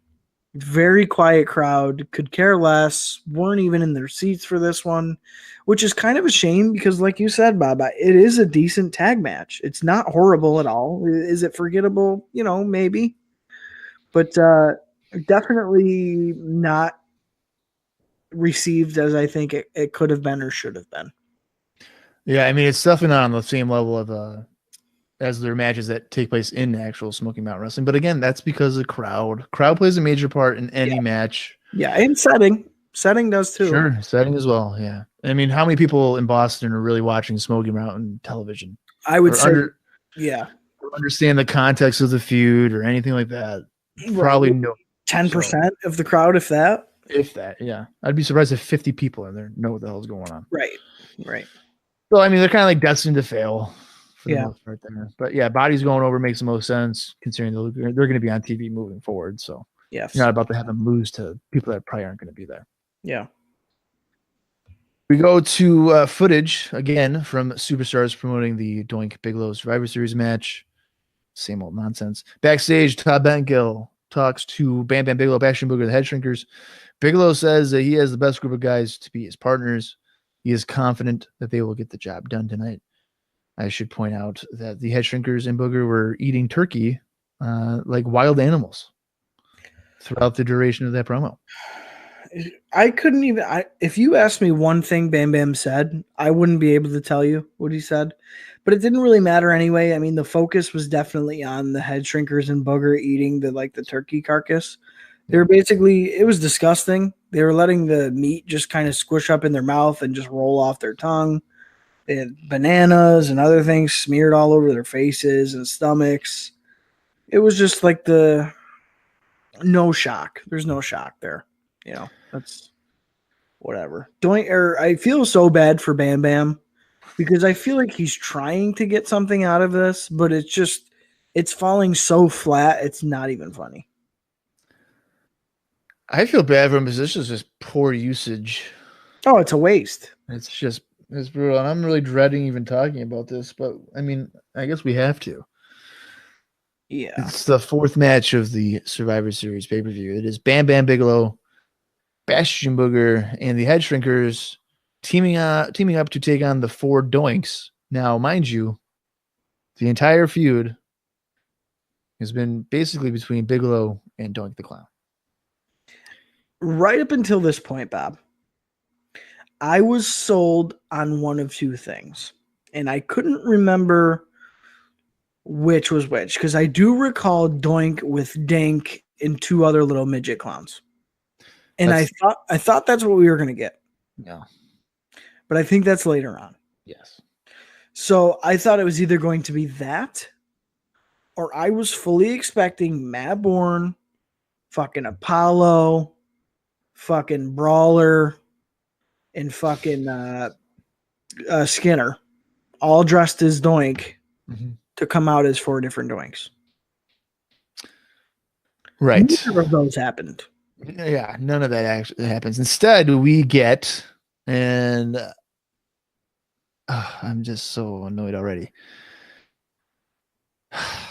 We get Doink Butch, Doink Luke, Doink Mo, and Doink Mabel. Now you're probably thinking, who the hell are those guys? Well, Doink Butch and Doink Luke would be the Bushwhackers, dressed up as Doink the Clown with face paint and whatnot. And Doink Mo and Doink Mabel, obviously, would be Men on a Mission, also dressed up as if they are Doink the Clown. Can I just tell you how fucking furious I was? After all of this. Yeah. Doink the Clown is not even in the fucking match. Or is he? Maybe this is just a mirage. Maybe he's transformed himself. First of all, he's nowhere to be found. He's not even managing the Doinks. Like, yeah, he's not Doink anywhere. is fucking nowhere. They better be hiding his ass under the ring, and he better be making an appearance. Because if this is what we're getting, Bushwhackers and Men on a Mission versus these motherfuckers, all right. We'd be pissed. Well, we're gonna get real angry real quick because this match, if you even want to call it a match, I don't even. Let's Seeing Oscar rap with the whole Doink hat on was fucking ridiculous. Everything that I'm about to say for this match is ridiculous. The crowd was chanting, "We want Doink," and so was I. Oh yeah, yeah. They were like revolting against this. They didn't want this. Yeah. All right. Bear with me, folks. So the match starts with Booger getting his butt bitten. And he tags in Fatu. Samu gets tricked with a water balloon because they're like popping balloons, and then he pops one, but there's water in it. So he's like, what the hell is that? And he gets pinned. Okay. This motherfucker gets rolled up and fucking pinned off a water balloon bump. It's the head shrinkers, people. Fucking disgusting. Unbelievable. It was offensive. Like, I was offended. This like diminishes anything that they've put into the head shrinkers for that to happen. God. But wait, there's more, and we'll get to it here in a minute. Fatu no sells a headbutt attempt, so hey, at least he's got something going for himself. Butch gets worked over by the heels for a few moments. Booger misses a splash as Mabel pulled Luke out of the way. Mabel pins Booger with a leg drop, so that's 2 people gone already. Really quick. Yeah. Booger was tagged back in. He hit his finish and came off the pin to eat a banana. Wouldn't you do the same? This motherfucker came off the pin to eat a fucking banana. Yeah. That's before he gets eliminated. Yeah, that's fine. That's all right. Fatu beats on Luke with some strikes. Mo is riding a scooter in the ring, which the referee is allowing. Dude, what the fuck is going on here? I don't know. Fatu. So Fatu's hitting the bushwhacker with the turkey carcass. It's fucking flying all over. Yeah. It's like a skeleton. He smashes it over him, and then the turkey thing goes flying towards the crowd. Probably hit somebody. Fucking gross, right? This whole time, fucking Mo is doing circles with this scooter, just riding it around the ring like it's a fucking joke. Meanwhile, Fatu and this bushwhacker are still trying to have the match in the middle of the ring. And it's like, this is a fucking circus going on here. It was so fucking ridiculous that I'm thinking about it. I'm laughing because what the fuck was going on? I almost want to say that Mo was just doing shit to do shit. And they're like, dude, what the fuck are you doing? So Bam Bam comes in and fucking drop kicks Mo out of the ring and smashes the scooter down to the floor. Yeah. Like, are you fucking kidding me? That's what it seemed like. Dude, just the visual right now of Fatu trying to wrestle this bushwhacker as Mo, with the Doink the Clown makeup on, is like riding around him with this fucking scooter. And the ref's like, what are you doing? And he's just like wiggling his ass at him like, oh, whatever. I'm Doink. And it's just like, holy fucking shit. Holy shit. I was so confused. I was like, is this real? None of this makes any sense. Like, if anybody understands why this all happened, feel free to let us know. That'd be greatly appreciated. Dude, the scooter thing takes the fucking cake. It really does. So Fatu side slams Mo, and he comes off the top to hit a splash. And instead of going for a cover, he gets distracted by a banana. Again, Fatu this time comes off, and it's not a banana, but it's the peel. He comes off the banana like, peel. Look at the peel, like, oh. Right. Whoa. So Mesmerized. Right. Like, whoa, what is this? Usually it's ripped off for me. This is crazy. So Butch gets in the ring and he has a bucket. And he's acting like he's going to toss it at Fatu. And now it is so obvious because Fatu has to look down to find the peel to put his foot on. Because Butch fakes the bucket toss and Fatu slips on the banana peel. that he had to look down to find with his foot to It put was on the it same for one the he was spots. holding. It was the same one he was holding. He dropped it. And then he looked down to make sure that his foot was on it so the spot made sense. Dude, what the fuck is going? This is the head shrinkers. The match at WrestleMania with the fucking Steiners. Amazing, hard hitting, dangerous. And they're slipping on banana peels. And getting pinned because Fatu was pinned after the banana peel slip.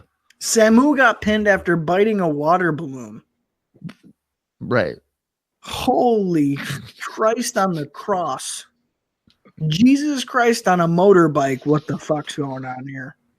Oh, God almighty. So Bigelow gets some momentum by taking the faces out until Mabel steps into the ring and confronts Bam Bam. Mabel misses a splash in the corner, and Bigelow hit a leaping shoulder block. Bigelow isn't splashed by men on a mission in the corner. Mabel hits a splash, and all four men pin Bigelow for the win. It's like a doggy pile. This is, I mean, we've seen some pretty bad matches on Raw.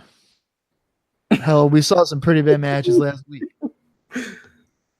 This is, without a shadow of a doubt, the worst match, not only in 1993, but probably I've ever had to watch. This sucked so bad. You know, I didn't think it would get any worse after last week's conundrum and what we saw last week with Booger and our friend, the clown. Doink, yeah. And then we get no Doink. And instead, we get people who are overly trying to act like Doink. Mo, I don't know what came over him in this match. It was like they gave him an outline. Okay, this is where you need to be. This is the shit you got to do. He basically, it seemed like, wiped his ass with that and just did whatever the fuck he wanted the whole match and was like out of position, was just fucking around. Like, what is this asshole doing? That's what it felt like to me. It was ridiculous. The whole clown makeup, the whole team's got clown makeup on is so stupid. Like, whatever. The fact that we don't see Doink at all, like not even under the ring. There's no Doink causes the team the match. Like, there's nothing. Like, Doink is not a part of this at all, which is ridiculous. That's the whole point. All the little phony comedy spots, the eliminations were fucking embarrassing. Again, this is one of those matches where not only does it embarrass 1993 and kind of give 1993 a bad name, but if an outsider were to stumble on this match, I would cry. It'd be like, oh my God, like I'm really sorry you had to see that. Like, I don't even know what to say. I would be fully embarrassed by that. The fact that this was on pay-per-view and got the time that it did. Mind you, it was not 30 minutes, thankfully. Just mind-boggling, I think, the decisions here that were made for this match. Men on a mission are fucking morons to me. Bushwhackers have always been fools, especially in 1993. And everybody on the heel team's dead. You know, they're dead in the water. That's what I was gonna say. And it sucks because the head shrinkers are arguably one of my favorite facets of the roster right now. I don't know how they're going to recover from that or if they're going to recover from that. I think it's going to be pretty tough. Well, I think the head shrinkers have to turn face. Yeah. I mean, as a heel unit, there's just no way. There's no way. There's no way. You got pinned on a water balloon and a banana peel. Yeah. At this point, you might as well just become goofs. Yeah, or then like clumsy. Yeah, and it just, I mean, it kills them. And then for Bigelow, it will take months, if not a year, to get him going. Well, think about it. Bigelow's been hanging on a string for a long time between the falling and tripping over an invisible wire and just looking like a complete fool every segment they can get him in. Yeah. To then turn around and have to kind of bite this bullet as well. Like, fucking A. That is a death sentence. And if you notice, we didn't say anything about Bash and Booger because, well, he fucking sucks. And there's no recovery for him because he was never anything anyway. Oh, yeah. He's shit. He's going to stay shit. Yeah. There's no... Like Bob has said before on the show, I don't know how Bash and Booger has a job. Like, I don't know what he brings to the table, personally. Even as, like, Mad Monk or anything else. Like, I don't know why he was ever put on TV, let alone pay-per-view. So that's what we get. That's what this match was. Again, no doink. Horrible comedy. Not even funny. Just like completely outlandish. Like it was outlandish and ridiculous. Embarrassing is another word I keep using. I think that fits pretty good. I don't know. This is 1993, guys. This is some of the stuff we have to sift through as we go through.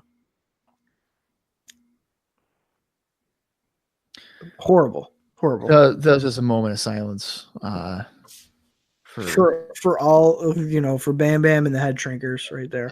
It's over for them as heels, I think. Yeah, that was just bad. Fucking embarrassing. Yeah. It's a good thing we're taking a break after this recording because I think I'm going to need it, especially after that.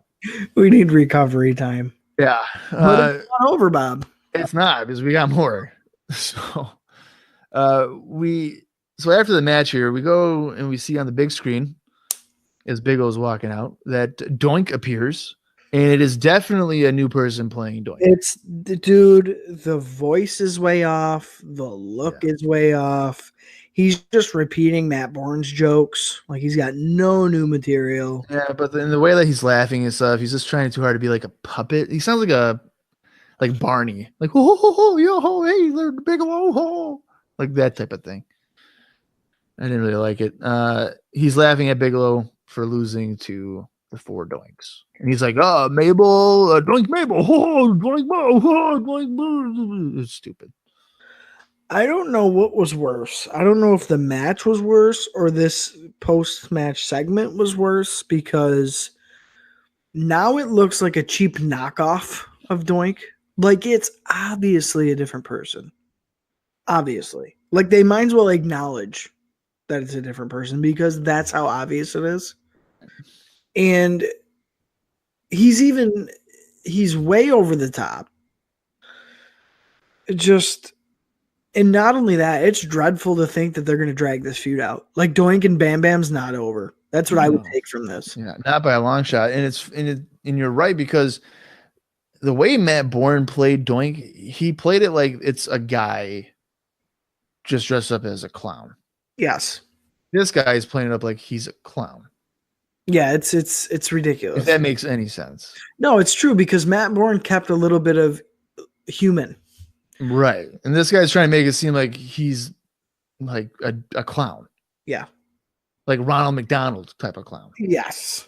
Yes. It's a cartoon character. Yeah, that's what I'm trying to get at here. It's just Doink the Clown, the character is so snake bit. You know what I mean? After everybody involved in this. So snake bit.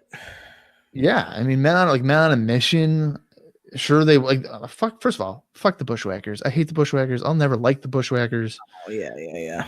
They were snake bit since the beginning. Right. But, like I kind of like Man on a Mission, but this type of stuff, like no. Like Head Shrinkers and Bigelow. I mean, that is just you could have picked anybody else. That's criminal to do that. It is. Why would you ruin that type of investment that you've made on these guys? Bigelow for a 10-minute match at Survivor Series? Stupid. Right. You could have had Bigelow in the main event. Yeah. You could have had Bigelow in place of Jacques. Right. Imagine that team. That makes much more sense to me. That would have been fucking awesome. Yeah. Imagine that foursome against the All-Americans with Savage on the team. Holy fuck. But that's the thing. It's like and we've touched on it before with these big guys. It's either you're a fucking joke or you'll be something for about 3 weeks and then we'll phase you out. That's what's basically happened. Disappointing. The fact that the head shrinkers got trapped into this too. Disappointing. Yeah, it's one hell of a way to end the pay-per-view year. I would have put the smoking For this. guns in there instead. Instead of Let them what? get killed instead of the head shrinkers. Well, that wouldn't make any sense in the context of the thing. That's all right. Like, just don't kill the head shrinkers. No, you know what you do? You put well done in it. Oh my God. Who the fuck cares about well done? Right. Well, that's what I'm saying. Just anybody but the head shrinkers. Anything. Don't kill them, please. And you could just be like, Bigelow could be like, oh, I got a team that's done a well done of a job or something stupid. Yeah. And they can just get destroyed. Instead, right, they're going to be well done. Yeah. Like, come on. Yeah. Fucking A. It sucks. It really does suck. All right. This is really starting to kill my night. So let's go backstage. Todd Pettengill. He is with the Foreign Fanatics. He's going to talk to them prior to their. This is like the fourth time. Prior to their main event match. Cornette says they are winners and they are going to carve up 4 turkeys. Cornette says the All-Americans think as one. They could go for the heart, which is the Steiners. They could go for the mind of the group, which is the Undertaker. Or they could go for the soul of the group, which is Lex Luger, who is the embodiment of the All-Americans. So their strategy tonight is the mind, the heart, and the soul of the All-Americans. So the heart thing I get. Steiner Brothers, they could have all the heart. Yeah. Okay. The mind of the Undertaker. He's dead. So what? I feel like the soul should be Undertaker. You can't have the mind of Lex Luger. Well, that's what I'm getting at. Because in the mind of Lex Luger is like, well, you're probably better off dead because fuck. Yeah. So I don't know.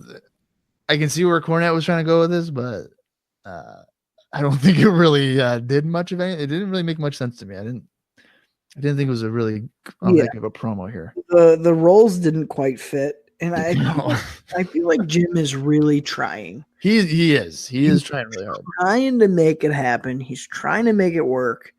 To kind of finish it off here, as Jim's done, the rest of the team just kind of yells their catchphrases off mic, and that's what we get for this. But it's too bad because as a heel team, this team has potential. Like, it feels big. This feels like a big team. Jacques, obviously the odd man out with Polo. Like, get them out of here. Yeah. But the other 3 guys as a team, as a unit, it's like, holy fuck. They built these guys up. These are the 3 quote-unquote biggest heels that they got. And it just, something doesn't work. Something makes me not give a fuck. And I should, because it's like pretty stacked. Yeah. And I want to say it's like Polo and Jacques. I want to blame it on them, but even without them in the scenario, something's falling flat. And I don't know what it is. And I think Jim probably realized that, but is just trying his fucking hardest to make this shit work. And it's not. No, I mean, he's usually pretty good at talking people into the arenas, but I don't think anything that they've done on the microphone would have ever got me into any arena.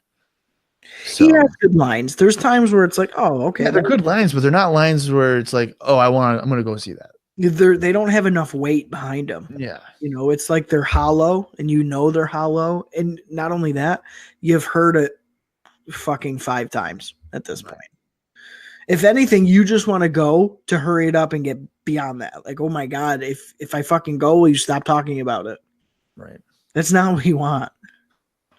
Right. I don't know. Well, Austin, that brings us to the main event that we've all been waiting for. WWF World Champion Yokozuna, Crush, Ludwig Borga, and WWF Tag Team Champion Quebecer Jacques teaming up to take on Lex Luger, The Undertaker, and the Steiner Brothers. That's right. It's the Foreign Fanatics against the All-Americans. Whew, this is going to be fun. All right. Scott and Jacques start the match with Scott tossing Jacques with an overhead belly-to-belly suplex. Rick gets tagged in, and Yoko gets tagged in as well. Yoko hammers away on Rick, but Rick comes back with a clothesline to stagger the champion. Borga dumps Rick to the floor, but Rick gets up and comes off the top to hit an awkward-looking clothesline. Rick comes off the top to hit a crossbody, but Borga rolls through, and he pins Rick. I mean, it didn't really look like a roll-through, though. Just kind of looked weird. Yeah, let me kind of maybe elaborate on this a little bit more. Basically, Rick came off the top onto Borga, who was definitely supposed to turn it into like a power slam. Think that's what it was supposed to be, not a roll-up? I definitely think that's what it was supposed to be, because he catches him in the power slam, but he like fumbles and isn't able to make the rotation. So instead, Rick just he completes the crossbody. Borga landed and then just rolls over on top of Rick for a 3 count. And not only that, but it looked like Rick threw his shoulder up at 2, probably to like redo the spot, but the ref calls it 3. Like, nope, you're done. Yeah, it seemed like a weird elimination. Yeah, there was something definitely fucked up and missed time there, and I'm pretty sure it's because Borga just didn't have the strength to like stay up on his feet. That's what it looked like to me. And real quick, I want to just kind of rewind here a little bit, and go through some of the entrance stuff, because some of it was worth noting, I think. Borga makes his entrance first here. He's followed by Polo and Jacques. Crush came out with just the first few seconds of Yoko's theme, which was definitely a fuck up because Crush doesn't come out with a theme. Yoko then comes out with his own theme, followed by Fuji and Jim. And Yoko definitely has the biggest heat of the heels, no question about it. The champ's looking good here, but as he's on his way to the ring, a fan grabs him really hard on the sleeve, enough to like jerk him and stop him. Yoko whipped his head back so fucking fast, and that fan had to be shitting his pants. Because number one, who the fuck would do that to Yokozuna? And the way Yoko like whipped his head back and looked at him, I was like, oh shit. So that's the heels. That was the heels entrance there. Taker's music hits. He was out of the curtain pretty quick, and Heenan made the joke that he was hiding under the table, like always. Steiners were out next, got big barks, so the whole crowd was doing like the Rick Steiner bark thing, which was really cool. Lex, of course, comes out last. And, you know, just visually, the Steiners and Lex Luger made a lot of sense together. From WCW, they had the American tights on. Like, it fit together really well. But Taker kind of kills it. It's like, well, what the fuck? This doesn't make sense. You know, with that said, we did get a really cool nose-to-nose with Taker and Yoko. They were basically like off to the side, but the camera caught it, and it was kind of a cool moment. And to kind of ruin the moment here, Bobby says that he sees a sign in the crowd that says Yoko Tuna, which cracked me up. I thought that was pretty funny. But again, I think Savage should have been in this match to take on Crush. We went over the history with the other members. It just would have made so much more sense, and that's not what we got. This is what we got instead. So going back to the elimination that you covered, Bob, really awkward. Definitely something fucked up there. I think Rick Steiner wanted to redo it, but instead they were like, nope, we're just going to continue. Yeah. Your explanation makes more sense because Borga pinning him after maybe a power slam from that would be more devastating. Like, holy shit. Yeah. Yeah. To maybe even cement the idea that it was a screw up. They seem to try to cover it because when Rick goes to the floor, they're like, oh, he's holding his leg, so he might have hurt himself or something. Yeah. So that might be a way of trying to cover it. Right. Scott press slams Jacques into Crush, but Crush catches him, and then Jacques taunts Scott before going back to the ring. Like, hey, you know, you didn't work. You know, go screw yourself. Yeah. Crush strikes Scott a few times, but Scott takes Crush down with a double underhook slam. At this point, McMahon says that Randy Savage is back in the building. Crush Savant kicks Scott to keep control of the match. And then at this point, Savage is making his way towards the ring despite officials trying to hold him back. It's noticeable that Bart Gunn is out there along with the officials trying to stop Savage. Yeah, both the guns were. Billy was out there as well. I didn't see Billy. I figured he'd be around there. Kind of towards the back, but the visual of Savage with these fucking 10 officials like holding him back on the ramp as the match was going on was really cool. I thought it was really well done. The way they filmed it even was really good. And I just have to say here really quick, the way Crush fucking does his little karate poses after every move pisses me off. Like, it's so stupid. Oh, yeah. Like he's always like, huzzah. Yeah, it's like little karate stances. Like, what the fuck? Stupid.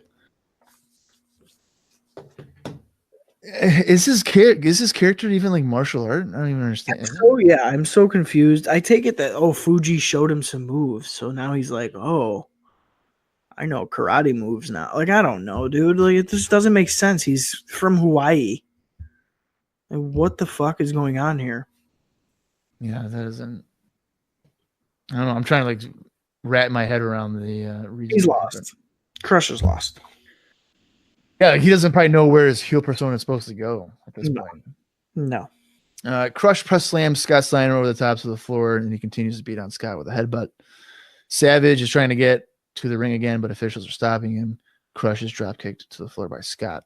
So on the floor, Crush goes after Savage and is then counted out. Savage rams Crush onto the railing. Kind of like a throwback to the attack that Crush had on Savage there. Right. A few weeks ago. Scott is worked over in the corner by the heels as Crush is shocked that he was counted out. He's like blaming Savage and all this stuff. Jacques almost pins Scott with a clothesline, and then he spikes Scott with a pile driver for a 2 count. Scott press slams Jacques, and then Luger tags in to hit a power slam. And then comes off the middle rope with a forearm drop for a 3 count. Yeah, really quick here. 2 things. Bobby Heenan dropped a nice little gem in there. So when Scott gets dropped on his head with the pile driver, he goes, "Oh, no, that won't worry." And Vince is like, "What do you mean? He just got dropped on his head." He goes, "Yeah, that's okay. There's nothing in there." Oh, fuck. And then Luger gets the hot tag, right? The crowd pops and dies off immediately. Like, they pop that the tag happened, but then it's like, oh, it's Luger. Oh, fuck, we don't care. Right. So I thought that was important to note as well here that I have written down. And the pin here, going to that, Luger hits like the Bret Hart elbow drop off the second rope, and that's the pin. Well, it's with the steel forearm. Yeah, but what the fuck? Yeah. That sucks. The steel forearm of doom. Bret Hart was probably pissed. You think so? You think he was like, "Oh, that's like my signature move"? Signature move, man. He just fucking used it for a finish. Yeah. It's kind of, I mean, I get it, like the forearm. And I think they even mentioned on kind of like Heenan was like, "Oh, it's illegal." They did. Yeah. Still. Borga comes in. He wants a piece of Luger, but Scott Steiner insisted on being in the match. Borga drops Scott with a body strike, and he splashes Steiner in the corner, followed with a clothesline. Steiner has Borga on the top rope, hitting a superplex, but Yoko breaks up the cover. Yoko slams Scott and then misses an elbow drop. Scott tries for the Frankensteiner, which, come on. But Yoko held on to the ropes.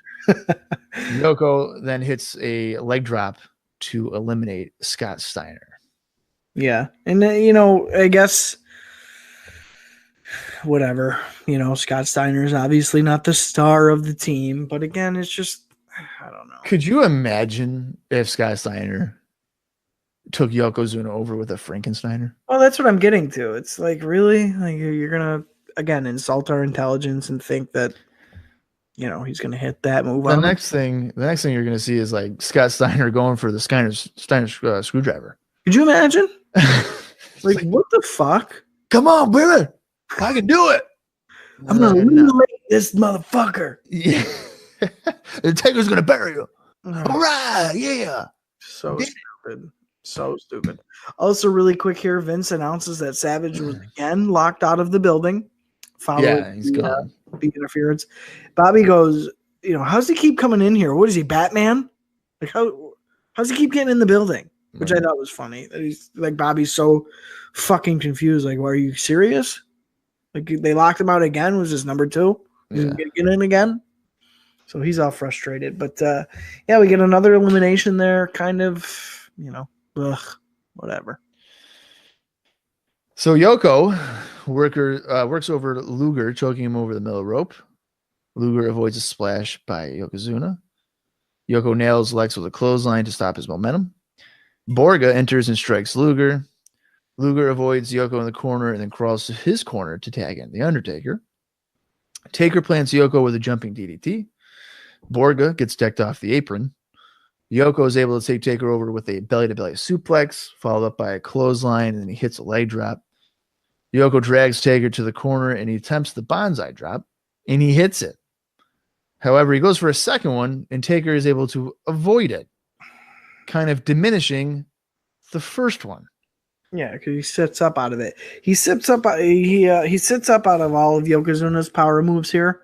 Yeah. Sits up after the leg drop. Sits up after the belly to belly. That always looks fucking devastating.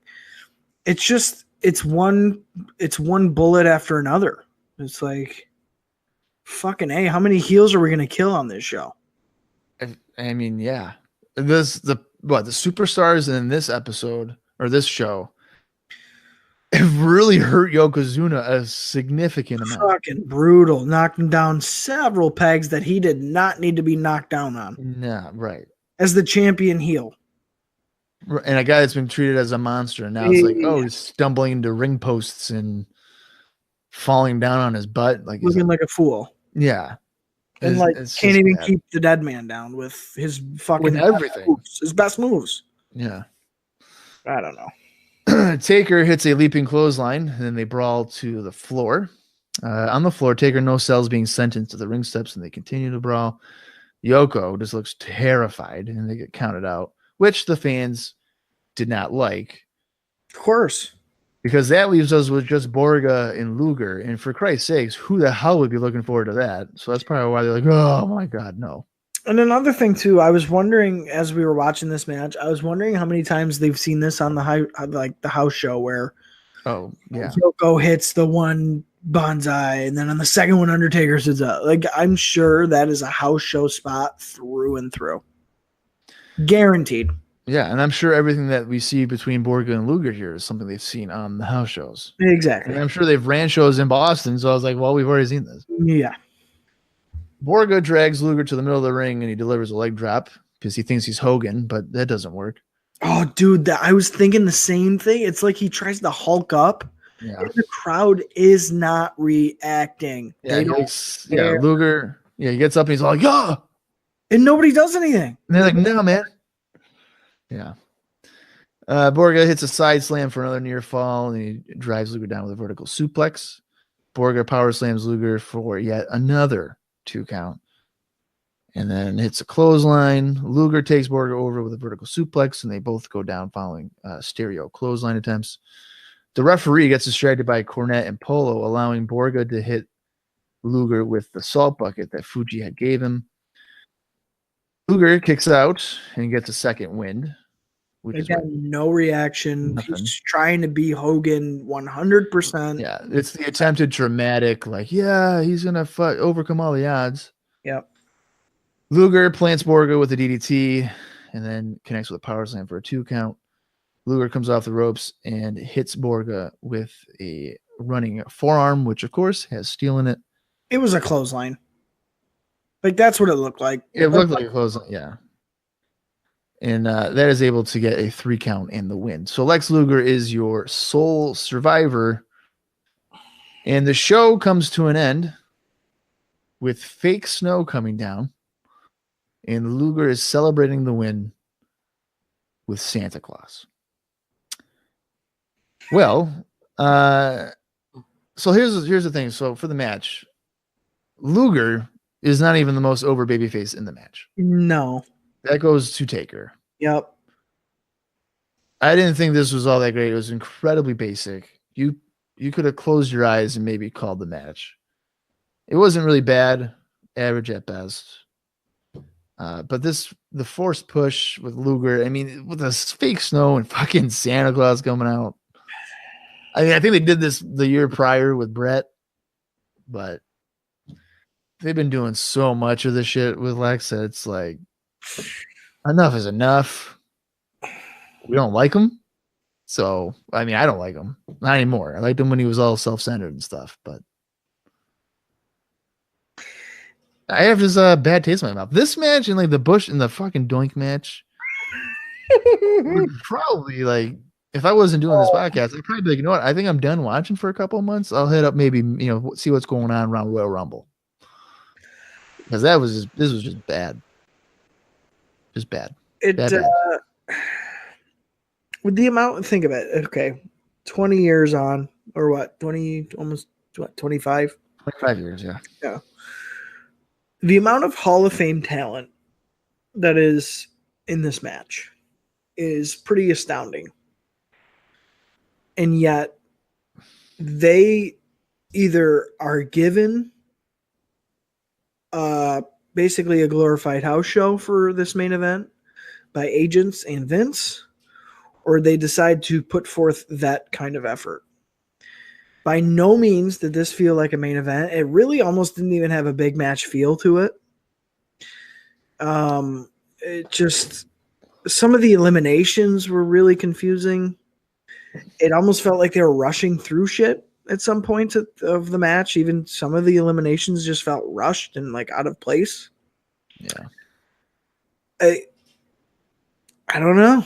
Like that's, and to top it all off. So the last elimination's a shitty forearm. Literally, it's a fucking clothesline. He pins the guy. So Borga sucks. Like he just got fucking pinned on a clothesline. And to top it all off with this fucking snow glitter that comes down, Santa comes down to the ring.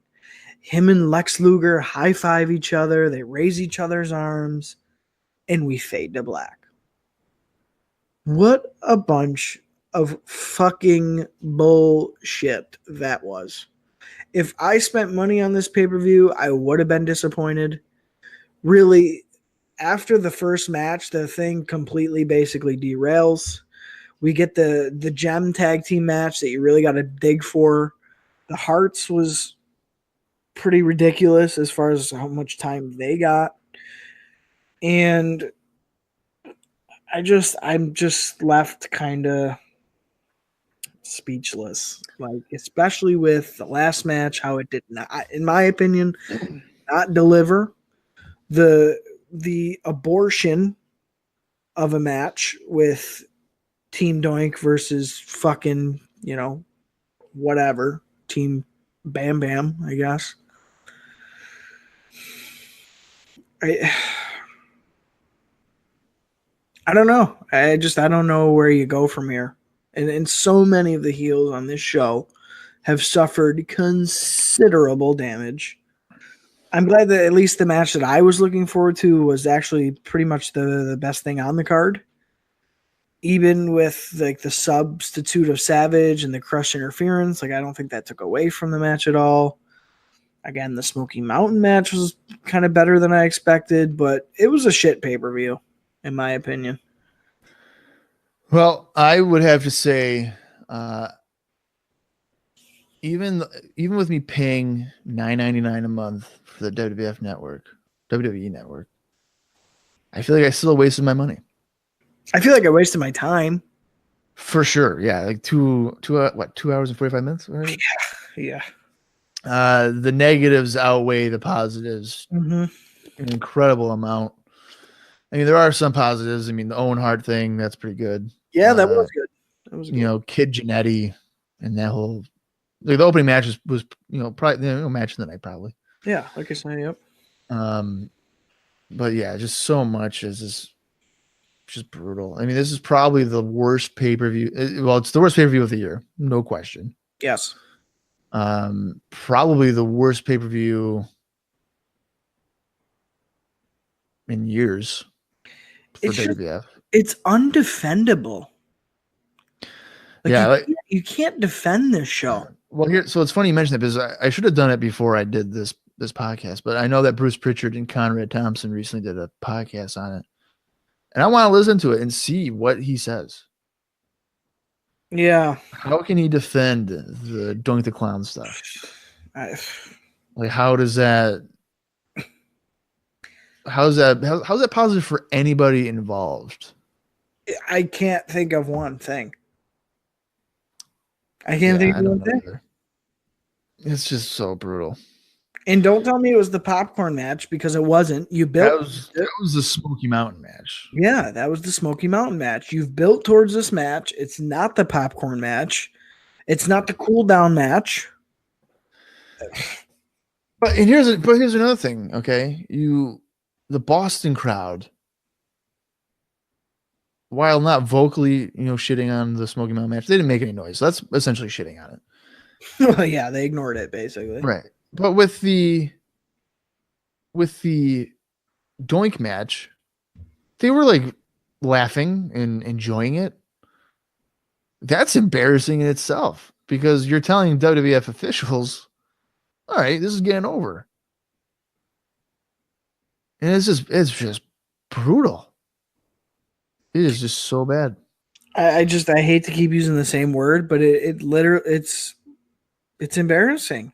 It really is. It's the main word that pops into my head. It's embarrassing. Like, to me, when I think of pro wrestling, a match like that is probably the furthest thing I think of. Yeah. Because it's not even like a good comedy match, because there's good comedy matches out there. Believe me, I've talked on this show before about Kishimbo Kamen and shit in Japan. There's been indie stuff that we've seen, me and you, Bob, that has been good comedy shit on the American circuit.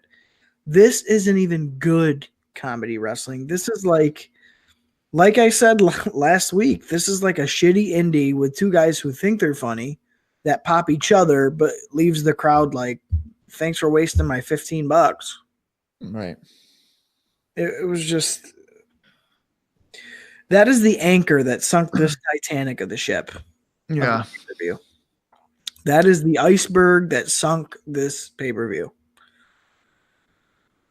And everybody went down with the ship. Somebody thought it was a good idea to do that. We thought it was a good idea to do a podcast on it. So who's the real winners? Yeah. Well, so at the SummerSlam pay-per-view and all the other ones too, I have gone out there and asked some people what they thought about it. And I got a few responses here, not nearly as many as SummerSlam, largely because I didn't reach out to many people because this was just brutal. So I got about 4 people that shared their thoughts. Okay. Too Cold Mac from the Freaking Awesome Network forum, which I oftentimes post on. This is where everybody came from. So he says, I have a weird soft spot for this show. Probably because it's Bobby Heenan's last MVP performance as a commentator in the WWF. That said, the opening match is low-key banger, and the tag team match is hilarious because it's a decent match. The Boston crowd was in no way receptive to the old Southern wrestling style. Seems pretty accurate. Clint Bopsky says, the 4 Doinks versus Bam Bam Bigelow and the rest of his team is one of the most ridiculous matches ever booked. Milkman Norm says I don't know what this means. The way to crowd just has no interest in this Smoky Mountain match is interesting because Crockett used to draw well in Boston. So it's clear that Boston used to have separate groups of wrestling fans with little to no crossover. I didn't know that. And the guy of Ownage says Bobby Heenan during the Hearts Knights match. That is all. No, it's true. It's definitely true. That's definitely a highlight of the show. Definitely seek out that match if you haven't ever seen it before, just because it's different hearts. So you get a little bit of a mixture in there. Of course, Bobby's commentary is fucking gold. You get the ONTs at the end. That's definitely worth watching. But to be somebody's soft spot, for a pay-per-view. I don't know if I necessarily agree with that. Yeah. This is a show that I don't think under any circumstance I would ever sit down and be like, you know what? I think I'm going to watch Survivor Series 1993. I think I'm going to do it. No. No, I'll probably never watch this again. Yeah. There's just nothing. There's no reason. No. The only way I will watch the show again is if I want to break up with my girlfriend and I'll be like, hey, let's watch Survivor Series 93. You'll really like it.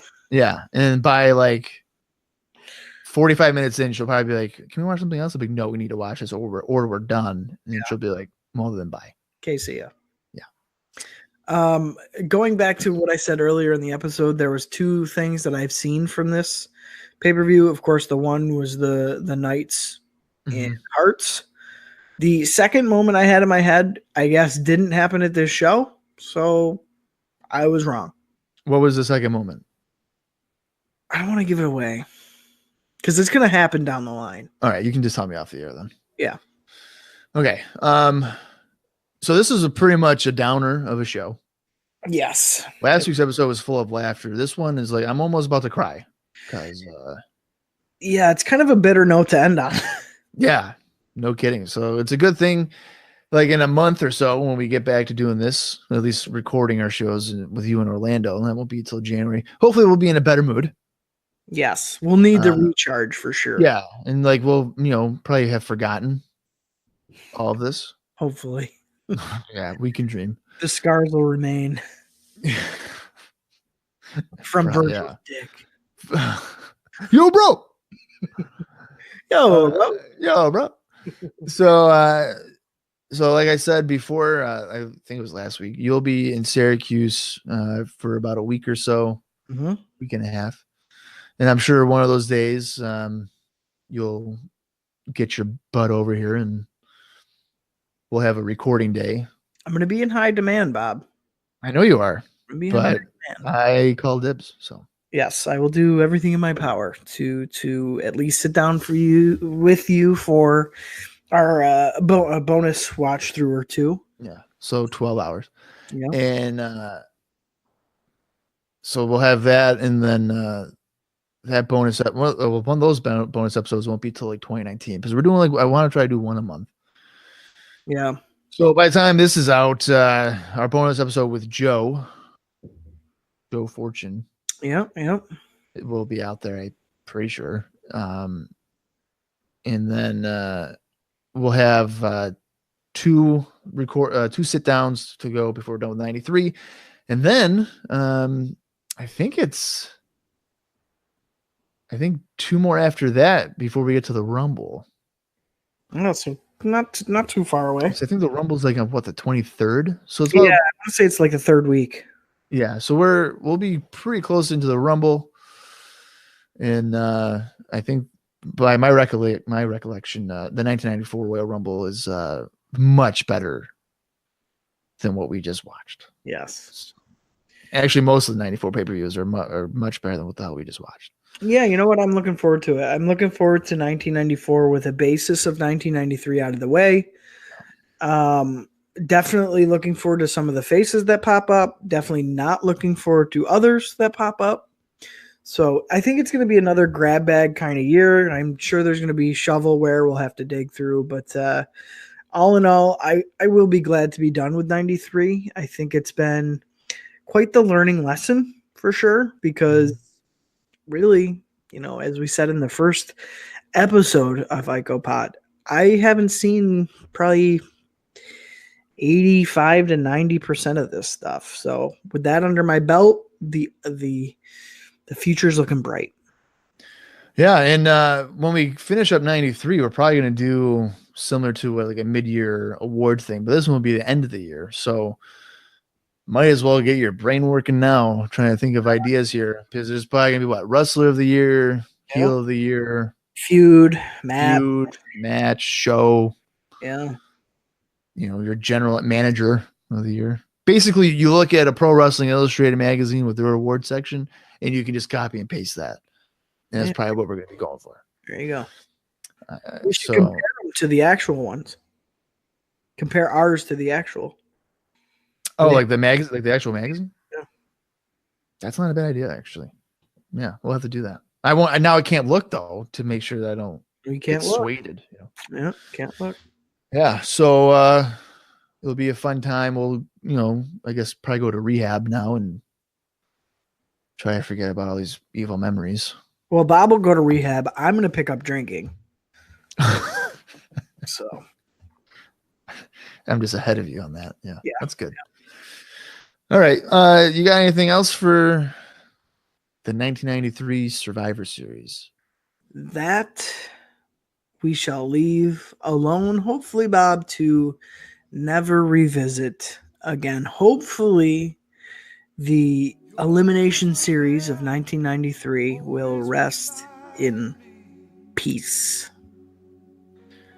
Hopefully. And at this point, Lex Luger's "You Are My Hero" is probably ending just because, he had a great moment here for ya bro, Bob Collins Jr. He's Austin Skinner, and this has been IcoPod. You gotta hear it.